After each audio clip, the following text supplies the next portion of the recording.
بزرگان محترم،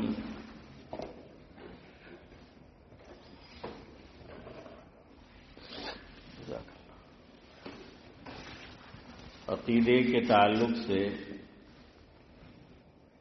بلکہ یوں کہہ لیجئے کہ عقائد کے تعلق سے جو ہمارا مضمون چل رہا ہے، اسی کے تسلسل کو آج بھی برقرار رکھنا ہے۔ عبدالحفیظ تائب ایک نعت گو شاعر گزرے ہیں۔ ادھر آ جائے سبھی چیزیں، ادھر نہیں چل رہا ہوگا، ادھر آپ کو زیادہ ٹھنڈ لگے گی، چل رہا ہوگا۔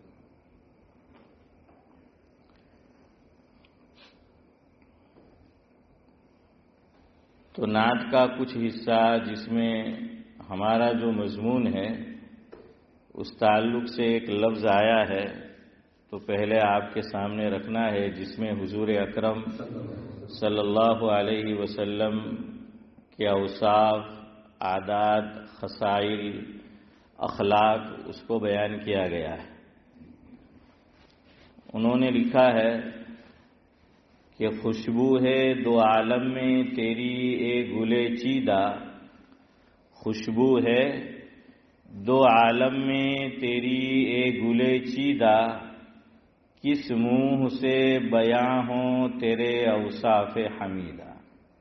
اللہ کے نبی صلی اللہ علیہ وسلم کے تعلق سے لکھ رہے ہیں کہ آپ کے اوصاف حمیدہ ہم بیان نہیں کر سکتے، ہمارے پاس وہ زبان نہیں ہے کہ حضرت نبی کریم صلی اللہ علیہ وسلم کے اوصاف کو ہم بیان کر سکے۔ بہت تو یوں کہہ سکتے ہیں، جس کو شاعر نے کہا کہ بعد از خدا بزرگ توئی قصہ مختصر، کہ ہم آپ کی شان میں بس یہی کہہ سکتے ہیں کہ اللہ تعالیٰ کے بعد سب سے بڑا مقام کس کا ہے؟ وہ آپ کا ہے، حضرت نبی کریم صلی اللہ علیہ وسلم کا ہے۔ تو عبدالحفیظ تائب لکھتے ہیں کہ خوشبو ہے دو عالم میں تیری اے گلے چیدہ، کس منہ سے بیاں ہوں تیرے اوصاف حمیدہ۔ اور حنیف بھائی یہ سننا بڑی پیاری بات ہے، لطف آئے گا اگر آپ سمجھو۔ وہ لکھتے ہیں کہ تو روح زمن، تو رنگ چمن، تو ابر بہارا۔ حضور کے تعلق سے لکھ رہے ہیں کہ تو روح زمن، تو رنگ چمن، تو ابر بہارا، تو حسن سخن، تو شان ادب، تو جان قصیدہ۔ اللہ اکبر ہے کہ تو روح زمن، تو رنگ چمن، تو ابر بہارا، تو حسن سخن، تو شان ادب، تو جان قصیدہ۔ تیرے جیسا کوئی آیا نہ آئے گا جہاں میں، تیرے جیسا کوئی آیا نہ آئے گا جہاں میں، دیتا ہے گواہی یہی عالم کا جریدہ، کہ یہ عالم اس کی گواہی دے رہا ہے کہ حضور آپ کی طرح نہ کوئی آیا ہے آپ سے پہلے اور نہ کوئی آپ کی طرح آئے گا۔ اسی کو فارسی کے شاعر نے اس طرح بیان کیا ہے اور بہت اچھی بات کہی ہے کہ آقا کا مقام دیکھیے اور انبیاء، فرمایا کہ حسن یوسف دم عیسیٰ ید بیضا داری، حسن یوسف دم عیسیٰ ید بیضا داری، آنچ خوباں ہما دارن تو تنہا داری۔ کہ جو کچھ اور انبیاء میں اوصاف ہے، خصوصی وصف، یہ اللہ کے نبی صلی اللہ علیہ وسلم ان تمام کا مجموعہ اللہ رب العزت نے آپ میں جمع فرما دیا۔ تو تیرے وہ کہہ رہے ہیں کہ آپ کے جیسا نہ کوئی آیا ہے نہ کوئی آئے گا۔ اور اصل جو شعر ہے وہ یہ ہے کہ جس میں ہمارے موضوع کے تعلق سے لفظ آیا ہے، وہ لکھتے ہیں کہ مضمر تیری تقلید میں ہے عالم کی بھلائی۔ اللہ کے نبی صلی اللہ علیہ وسلم کے تعلق سے کہ مضمر تیری تقلید میں ہے عالم کی بھلائی، میرا یہی ایمان ہے، یہی میرا عقیدہ. کہ یہ ایمان ہونا چاہیے کہ دونوں عالم کی بھلائی کس میں ہے؟ اللہ کے نبی صلی اللہ علیہ وسلم کی سنتوں کو اپنانے میں ہے. لیکن میں اور آپ بولتے تو ہیں، کہتے تو ہیں، سنتے تو ہے، لیکن عمل کا موقع آتا ہے تو جیسا جمنا چاہیے، جیسا اسٹینڈ لینا چاہیے، وہ عام طور پر ہم لے نہیں پاتے. تو عبدالحفیظ طائب تو کہتے ہیں کہ مزمر تیری تقلید میں ہے عالم کی بھلائی، میرا یہی ایمان ہے، یہی میرا عقیدہ. بہرحال تو عقائد کے تعلق سے کچھ کہنا ہے. گزشتہ کل اخیر میں ایک بات میں نے کہی تھی، ایک مسئلہ میں نے عرض کیا تھا، تو پہلے ذرا اس تعلق سے ایک دو ضروری بات کہہ دوں. کل اخیر میں الیاس بھائی کیا بیان کیا تھا میں نے؟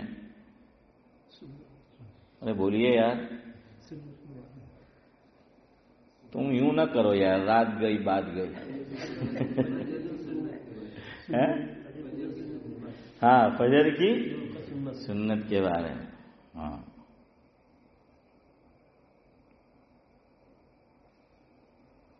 شاعر کہتا ہے ذاکر بھائی، یہ کیا بات ہوئی کہ اپنا کہا آپ ہی سمجھے. یہ کیا بات ہوئی کہ اپنا کہا آپ ہی سمجھے، مزہ تو جب ہے کہ ایک کہے اور دوسرا سمجھے. شاعر کیا کہتا ہے سبھی سے جا. ہاں، تو تم یار کہیں میرے ساتھ یہ معاملہ مت کر دینا کہ آپ ہی کہے، آپ ہی سمجھے.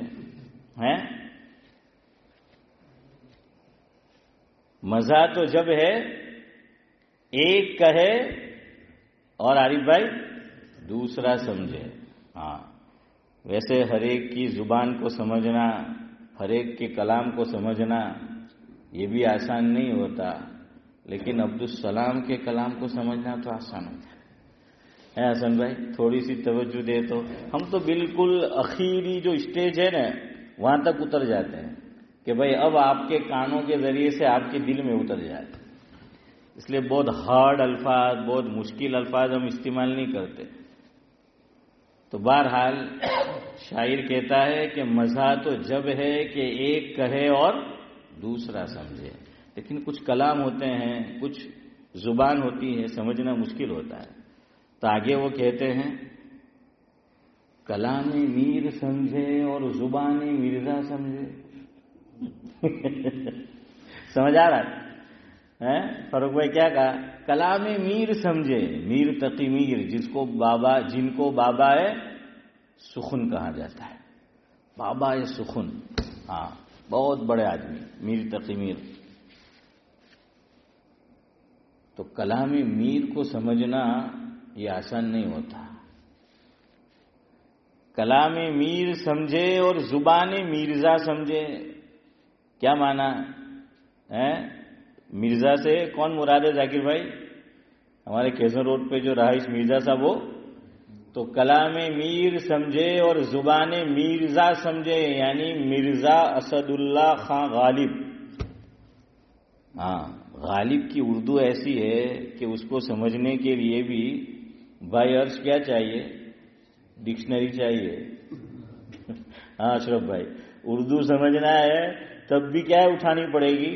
اسماعیل چچا ڈکشنری جو ہے وہ اٹھانی پڑے گی. تو غالب کے کلام کی بھی وہ بات ہے، زبان کی بھی وہ بات ہے، اور میر کے کلام کی بھی.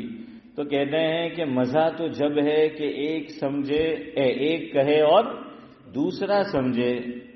کلام میر سمجھے اور زبان مرزا سمجھے.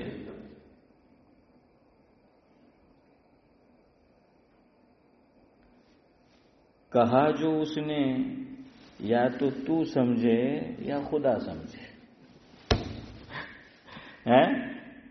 کہ اس نے جو کہا تو کیا ہے، یا تو بھائی تو سمجھا ہے یا خدا سمجھا ہے. تو تم کہیں مجھ سے یوں مت کہہ دینا کہ بھئی یا تو تم سمجھے یا خدا سمجھے.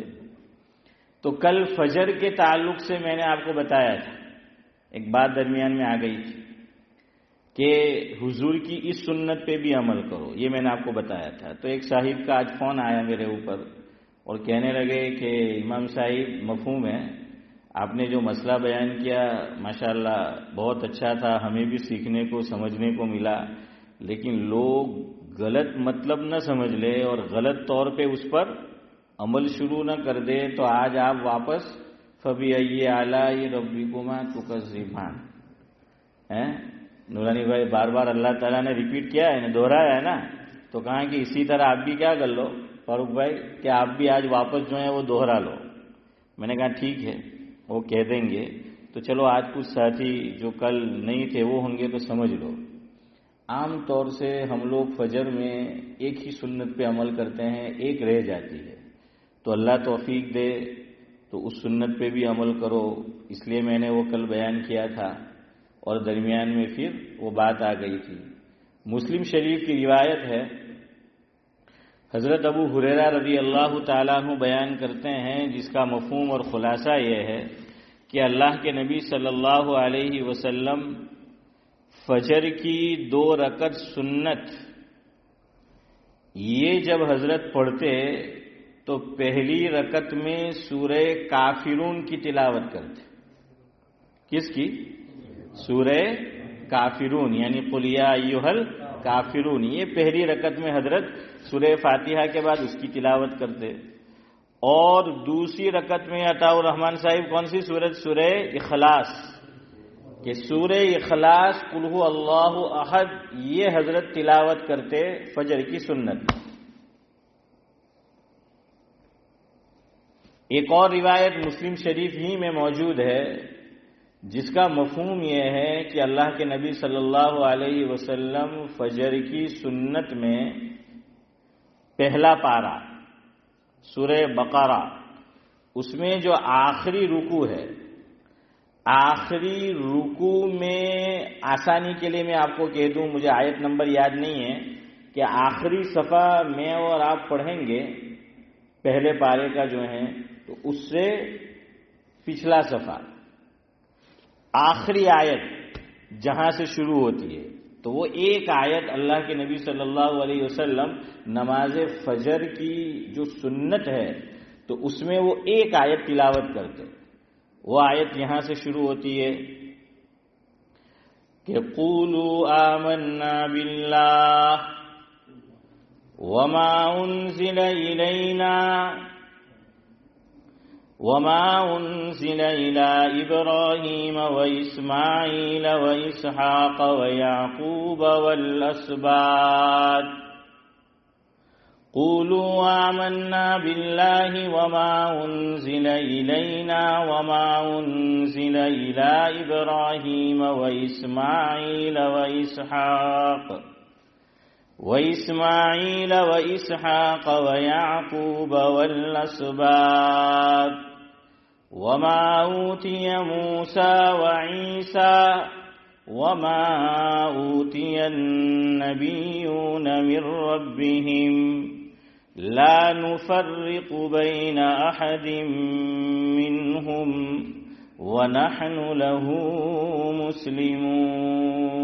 مسلمون. یہ ہے ایک آیت. تو یاد آئے گی، یاد رہے گا. ہاں، تو یہ صرف ایک آیت سنت کی نیت سے ایک ہی آیت تلاوت کرنی ہے سورہ فاتحہ کے بعد اور پھر رکوع جو ہے وہ کر دینا ہے. دوسری رکعت سورہ فاتحہ کے بعد تیسرا پارہ سورت ہے سورہ آل عمران. پون پارہ جہاں ختم ہوتا ہے 13 لکیر والا قرآن کریم 13 لائن والا. تو جو پون پارہ 3rd کوارٹر جہاں فنش ہوتا ہے اس سے پچھلا صفحہ. یہاں کیا ہے کہ پہلی رکعت میں پارہ ختم ہو رہا تھا اس سے پچھلا، اور یہاں 3rd کوارٹر اور 3rd پارہ تو آخری آیت یہاں بھی آخری لائن. اور یہ بھی ایک آیت تلاوت کرنی ہے. حضور ایک آیت تلاوت کرتے تھے. کیا ہے وہ آیت؟ فَلَمَّا أَحَسَّ عِيسَى مِنْهُمُ الْكُفْرَ قال من انصاری الی اللہ قال الحواریون نحن انصار اللہ آمنا باللہ واشہد بأننا مسلمون. بس اتنا. تو کوئی لمبی آیت نہیں ہے، زیادہ بھی نہیں ہے. اگر میں اور آپ نیت کر لے، ارادہ کر لے کہ یاد کرنا ہے تو 1 دن 2 دن 3 دن میں کیا ہو جائے گی؟ یاد ہو جائے گی. تو یہاں بیٹھے ہوئے ہو، یاد ہو تو فبیہا نور علی نور. اور اگر یاد نہیں ہے تو نیت کرو کہ انشاءاللہ یہ 2 آیتیں زبانی یاد کریں گے. ہیں؟ ہاں سعد اللہ صاحب آپ تو شافعی المسلک ہے لیکن آمین پھر بھی دھیرے سے کہتے. یہ جو احناف ہے انہوں نے زور سے آمین کہی کہ یاد کریں گے، تو آپ زور سے بولے ہیں یاد کریں گے نا انشاءاللہ. ہے تو یہ ایک آیت تو سنت کی نیت سے کبھی زندگی میں کہ بھائی فجر کے اندر ہم اس طرح سنت پڑھے کہ آقا نے اس طرح بھی سنت جو ہے وہ ادا کی ہے. اچھا یہ اصل آپ کو بات بتائی. درمیان میں ایک اور بات آئی تھی. بخاری شریف کی روایت ہے، حضرت حفصہ رضی اللہ تعالی عنہ روایت کرتی ہیں امی جان، اور حضرت عائشہ رضی اللہ تعالی عنہ سے بھی اس کے قریب قریب مروی ہے. حضرت حفصہ رضی اللہ تعالی عنہ یہ روایت کرتی ہیں کہ کان یصلی رکعتین خفیفتین. حضرت نبی کریم صلی اللہ علیہ وسلم کے تعلق سے کہ آقا فجر کی سنت بہت ہلکی ادا کرتے. کیسی؟ خفیفتین. تو خفیف تو جانتے ہو نا، وہ آپ نے بخاری شریف کے جلسے میں اگر آپ نے شرکت آپ کرتے رہے ہیں تو آپ نے سنا ہوگا کہ آخری جو روایت بخاری شریف کی پڑھی جاتی ہے، حضرت ابو ہریرہ رضی اللہ تعالیٰ عنہ اس کے راوی ہے. تو وہاں بہت پیارے الفاظ ہیں. وہ روایت بڑی پیاری ہے کہ آدمی کو پڑھنے کو جی کرتا ہے. ہاں چونکہ وزن ہے ہم وزن، اور خاص طور سے جس کو اشعار سے دلچسپی ہو تو کیا ہے اس کا تو اور جی کرتا ہے. ذاکر بھائی تو ابو ہریرہ کیا فرماتے ہیں؟ کلیمتان کہ 2 کلیمے بہت پیارے ہیں اللہ تعالیٰ کو. کلیمتان خفیفتان علی اللسان. یہ ہے خفیف جو آیا کہ زبان پر بہت الیاس بھائی ہلکے ہیں. ثقیلتان فی المیزان، لیکن جو میزان عمل ہے، جو میزان ہے جس میں عمل کو تولا جائے گا، اس میں کیا ہے؟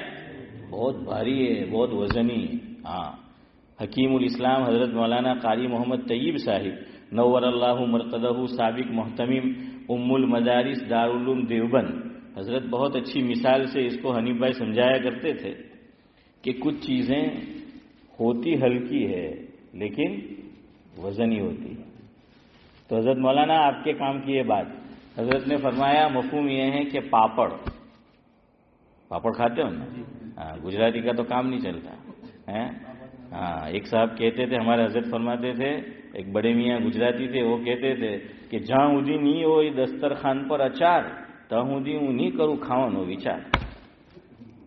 ہے نورانی بھائی تو کیا ہے؟ ایک تو اچار چاہیے، کچومر چاہیے، نہیں تو بیری نو کچومر کاઢ રાખે.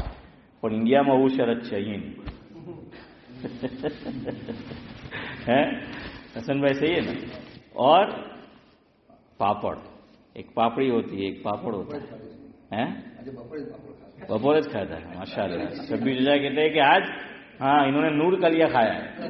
ہاں ذرا مہذب الفاظ بولا کرو. کڑی کھچڑی ہے. ہاں کڑی کھچڑی اتنا اس کو بولا گیا کہ اب مایوب سمجھا جاتا ہے. بیچارہ لفظ کیا ہو گیا ہے؟ کراہت لیے ہوئے ہیں محمد بھائی، ناپسندیدہ ہو گیا ہے. تو ایک صاحب کی بیوی نے شبیر چچا 1 دن 2 دن 3 دن روزانہ کڑی کھچڑی. تو اب بیچارہ કંટાળ ગયા કે હું લાગેલું છે એમ કે 3-4 દાડાથી કડી ખીચડી જ બનાવવા કરે. اب بیوی کو کچھ بول نہیں سکتا بیچارہ. تو اب کیا کرے؟ تو ہوٹل پہنچا، ہوٹل کا مینیو دیکھا، مینیو کے اندر اس نے پڑھا کہ نور کا لیا. تو چہرے پہ نور آ گیا ہے کہ بھائی کیا ہے؟ نور کا لیا ہے. تو اس نے ویٹر سے کہا کہ بھائی جاؤ میرے لیے نور کا لیا لے کر آؤ. تو اب کچھ دیر کے بعد آئی وہ پلیٹ. تو اس نے دیکھا کہ تو جناتی نہ لو ہیں جن کا نہ بوت بھرا.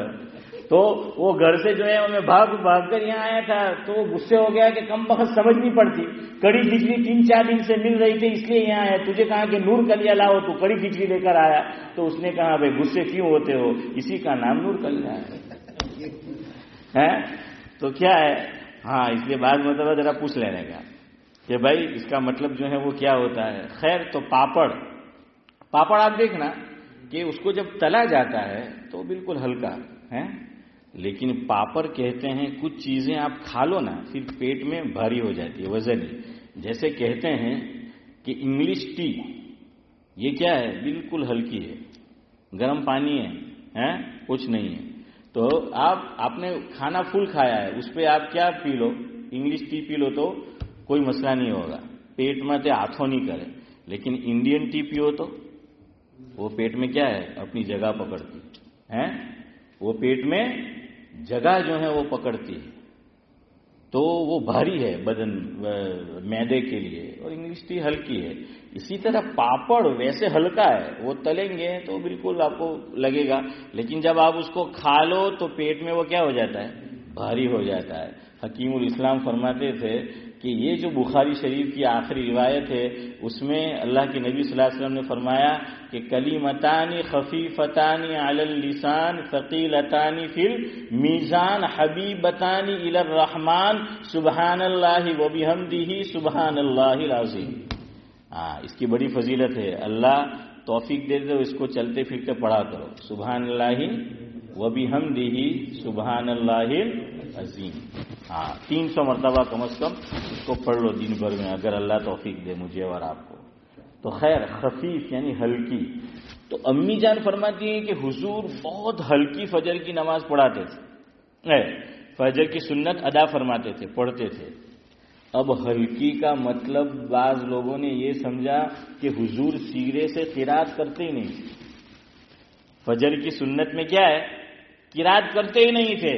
تو جو 4 بڑے ائمہ ہیں، ائمہ اربعہ، ان میں دوسرے نمبر کے امام مالک علیہ الرحمہ، ان کا مسلک یہ ہے کہ کوئی قرات کرنا چاہے نور علی نور فبیہا، لیکن وہ کہتے ہیں کہ حدیث میں آیا کہ حضور بہت ہلکی پڑھتے تھے، تو قرات ان کے یہاں نہیں ہے، کیا نہیں ہے۔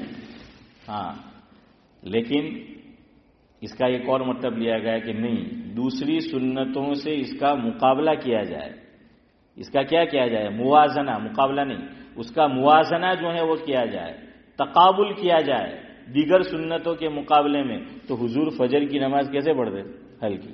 اچھا، کبھی اللہ توفیق دے اس پہ بھی عمل کر لو۔ حدیث میں آتا ہے کہ آپ صلی اللہ علیہ وسلم فجر کی سنت ادا فرما کر آرام کے لیے چلے جاتے تھے اور آرام کرتے تھے، پسیمہ جنریٹر چالو نہ کر دیتا ہے۔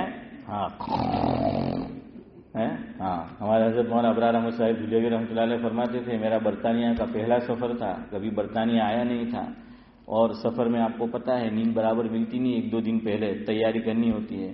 تو کہا کہ میں مسافر خانہ آیا بمبئی، گنگا تاپرو، تو ایک صاحب جو تھے میرے ساتھ ویسے ہی کامن روم ہوگا اس میں سوئے ہوں گے، تو کہا کہ میرا سفر بھی تھا، نیند بھی نہیں ملی تھی، اور میں بھی بستر پہ پڑا، وہ بھی بستر پہ پڑے، اور ابھی میری آنکھوں میں نیند پڑے اس سے پہلے انہوں نے شروع کر دیا۔ تو کہا کہ اب اس کو اٹھاؤں تو اس کی نیند خراب ہوتی ہے، نہ اٹھاؤں تو میرا سفر خراب ہوتا ہے، مجھے آگے کیا کرنا ہے، سفر جو ہے کرنا ہے اسماعیل چچا۔ تو کہنے لگے، میں سوچنے لگا کیا کروں، پھر سوچا کہ نہیں یار اٹھانا پڑے گا۔ کیا ہے، کیوں، کچھ کام ہے؟ کہ کچھ کام نہیں ہے، بس اتنا کام ہے، میں سو جاؤں پھر تم سو جاؤ، کہ تم جو یہ جنریٹر چلا رہے ہو تو مجھے نیند نہیں آئے گی، بس اتنا کام ہے کہ آپ ذرا دیر توقف کریں، میں سو جاؤں پھر تم سو جائے۔ یعنی آدمی سو جاتا ہے پھر چاہے کوئی کتنا ہی گھور رہا ہو تو کوئی تو حضور یہ کرتے تھے، یاد رکھو کہ حضور صلی اللہ علیہ وسلم کچھ دیر کے لیے کیا کرتے تھے، آرام کرتے تھے۔ فجر کی سنت ادا کی، ابھی فرض نماز نہیں پڑھی ہے، اور حضور چونکہ کمرہ پڑوس میں ہی تھا تو حضور صلی اللہ علیہ وسلم کیا کر لیتے، آرام کر لیتے تھے، کچھ ایسا آرام کہ جس میں وضو بھی نہیں جو ہے وہ ٹوٹتا ہے۔ تو خیر، کبھی قلو آمنا اس طرح کر لو۔ تو میں نے یہ کہا تھا کہ بہت ہلکی ہے، اور کل پھر میں نے یہ بتایا تھا کہ کبھی وقت نہ ہو تو سنت نماز اس طرح بھی پڑھی جا سکتی ہے کہ 2 رکعت ہم نے سنت پڑھی، التحیات پڑھیں گے دوسری رکعت میں، اس کے بعد پھر درود شریف ہے۔ درود شریف آپ درود ابراہیم نہ پڑھے، اس کی جگہ کیا پڑھ لیں؟ مختصر درود صلی اللہ علیہ وسلم، یہ پڑھ لیں آپ 2 مرتبہ۔ اس کے بعد دعا آفٹر درود جو ہے یہ مستحب ہے، ضروری نہیں ہے۔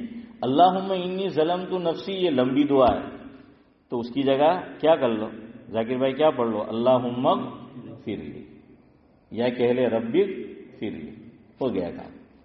تو آپ دیکھنا وقت بچے گا کہ ایک ہم قعدے میں بیٹھے التحیات پڑھا، درود ابراہیم ہم نے پڑھا، یعنی دونوں درود اللہم صلی علی محمد اللہم بارک والا، اور اس کے بعد اللہم انی ظلمت، اس کی جگہ اگر کوئی پڑھے گا صلی اللہ علیہ وسلم صلی اللہ علیہ وسلم رب اغفر لی یا اللہم اغفر لی، تو جلدی ختم ہو جائے گی نا، ہاں تو جلدی جو ہے وہ نماز ختم ہو جائے گی۔ تو مجھے وہ صاحب کہنے لگے کہ مول صاحب تم نے جو کل کہا نا، تو اب لوگ اسی طرح پڑھنا نا شروع کر دو۔ وہ کہنے لگے ذرا آپ کہہ دیں، تو بھائی یہ ایمرجنسی ایگزٹ ہے، بس کے اندر بھی ہوتی ہے ایمرجنسی ایگزٹ، اس کا مطلب یہ ہے کہ اس میں سے کودو، وہ ایمرجنسی ہے۔ تو بھائی پورا درود پڑھو، اس لیے کہ افضل کیا ہے؟ درود ابراہیم ہے، تو اس لیے درود ابراہیمی ہی پڑھو۔ اور اللہم انی ظلمت باقاعدہ حضرت ابو بکر صدیق رضی اللہ تعالی عنہ کو اللہ کے نبی صلی اللہ علیہ وسلم نے یہ دعا سکھائی تھی کہ اے صدیق تم درود کے بعد نماز میں کیا کرو؟ قعدے میں یہ پڑھو اللہم انی ظلمت نفسی ظلما الی آخری، تو بھائی وہ پڑھو۔ لیکن اگر یہ بھی کوئی پڑھ لے گا، اور کبھی ایمرجنسی الگ الگ قسم کی ہوتی ہے، کبھی پیٹ میں کچھ گڑبڑ ہے وہ بھی ایمرجنسی ہے نا، ہاں تو بھائی کیا کر لو؟ وہ کر لو۔ کبھی کچھ اور ہو گیا، ہمارے پڑوس میں ہے کوئی گر گیا کچھ مسئلہ کوئی واقعہ پیش آ گیا، بھائی جلدی سے کیا کر لے۔ ہاں ایک چیز یہ بھی سمجھے،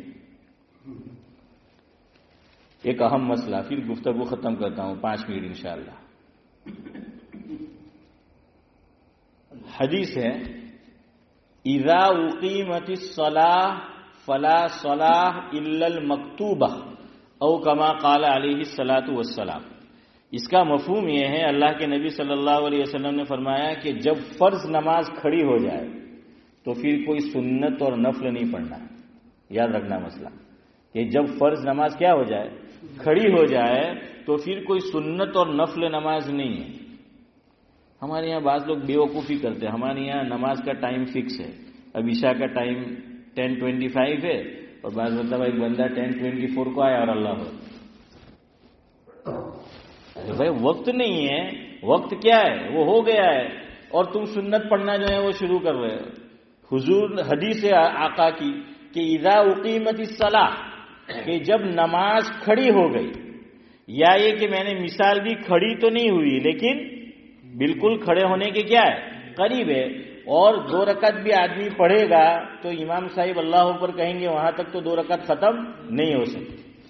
اچھا دوسری بات، بعض مرتبہ یہ میں نے کئی مرتبہ ہمارے یہاں دیکھا ہے، نماز کھڑی ہے اور ایک صاحب ابھی سنت پڑھ رہے ہیں، پہلی صف میں دوسری صف میں، اور ماشاءاللہ آرام سے پڑھ رہے ہیں، آرام سے پڑھ رہے ہیں۔ اب سارے لوگ صف میں کھڑے ہیں امام صاحب کے ساتھ، اور یہ کبھی رکوع میں ہے، کبھی سجدے میں ہے، کبھی قعدے میں، اور بہت آرام سے پڑھ رہے ہیں۔ ارے یہ خلاف ورزی ہو رہی ہے حدیث پاک کی، تو ابھی آپ جلدی کرو۔ فقہا نے اسی لیے لکھا کہ اگر 4 رکعت کی نیت کی تھی اور نماز کھڑی ہو گئی ہے، 2 رکعت پہ نماز کیا کر دو؟ ختم۔ اچھا اب اس کی قضا بھی نہیں ہے، یاد رکھنا کہ کسی نے نیت 4 رکعت کی تھی حنیف بھائی کہ میں 4 رکعت سنت جو ہے وہ پڑھوں گا نفل، اور نماز کھڑی ہو گئی، اب 2 رکعت پہ سلام پھیر دیا، تو اب اس کی 2 کی قضا نہیں ہے۔ کیوں نہیں ہے؟ اس لیے کہ شریعت میں نفل نماز 2 رکعت ہے، چاہے ہم نے نیت اشرف بھائی کیا کی 4 رکعت کی پھر بھی وہ 2 ہے، پھر بھی وہ کیا ہے؟ 2 ہے، الگ الگ شفا ہے، 2 ہے، تو 2 کر کے جو ہے وہ ختم کر دے اس کے بعد، تو آرام سے جو ہے اچھا بعض مرتبہ تو اللہ کے بندے کی رکعت بھی جاتی ہے، اب لوگ سوچتے ہیں کہ پہلی صف میں نے رکعت گئی، تو بھائی آپ شروع مت کرو، یہ آپ کو یہ کہ ختم کر لیں گے تو باہر جا کر جو ہے وہ پڑھو، تو بہرحال 4 رکعت ہے تو 2 پہ ختم کر دو، 2 ہے 1 رکعت ہو گئی تو جلدی جلدی ختم کر دو.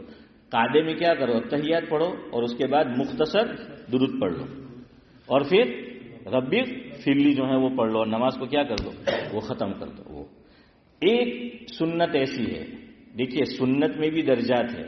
جیسے 5 نمازیں، ساری 5 نمازیں یہ روزانہ فرض ہے، لیکن اس میں 2 نماز بڑی امپورٹنٹ ہے حضور نے فرمایا. اور صرف 2 نماز یعنی پڑھنی ساری ہے، لیکن اہمیت بتلانے کے لیے حضور نے یہ فرمایا من صلی البردین دخل الجنہ او کما قال علیہ الصلوۃ والسلام. جس نے 2 ٹھنڈی نمازیں ادا کی تو اس کے لیے کیا ہے، جنت. تو 2 نمازیں بڑی اہمیت، ایک فجر کی اور دوسری اثر کی. ذاکر بھائی والا معاملہ، شاپ بزنس کوئی بھی ہو، ذاکر ہو، عبدالسلام ہو، شاکر ہو، فاروق بھائی کیا ہے، کوئی بھی ہو، تو اثر میں آپ دیکھنا، یہاں تو نہیں معلوم، انڈیا میں آپ چلے جاؤ، سورت میں، چوٹا بازار میں، یا اور کون سا ہے یار فاروق بھائی مشہور، وہاں باغل ہے، تو اتنی بھیڑ ہوتی ہے کہ خدا کی پناہ. کیوں؟ یہ بزنس کا اصل ٹائم ہے، ٹھنڈک بھی ہو گئی ہوتی ہے، لوگ جاب کے سے بھی جو ہیں وہ آ گئے ہوتے ہیں، تو بہت بھیڑ ہوتی ہے وہاں پر. تو اب دونوں کے لیے مسئلہ، خریدار کے لیے بھی اور دکاندار کے لیے بھی. تو دکاندار سوچتا ہے کہ چلو یہ تو اصل کیا ہے، کمائی کا ٹائم ہے. دنیا میں کمائی نے جمائی بیانوں لوگ کو بہت دھیان رکھو پڑے ہے. ہاں જમાયનું બહુ રાખવું પડે. રાંદેરવાળા તો એટલા મીઠા બિચારા વરિયા અને રાંદેરની તરફ હે હનીભાઈ, તો આપણે તો જમાય કે અમે લોકો તો ગામડા ગમે કે જમાય, બબ્બે મીમ લગાવવું પડે બોલ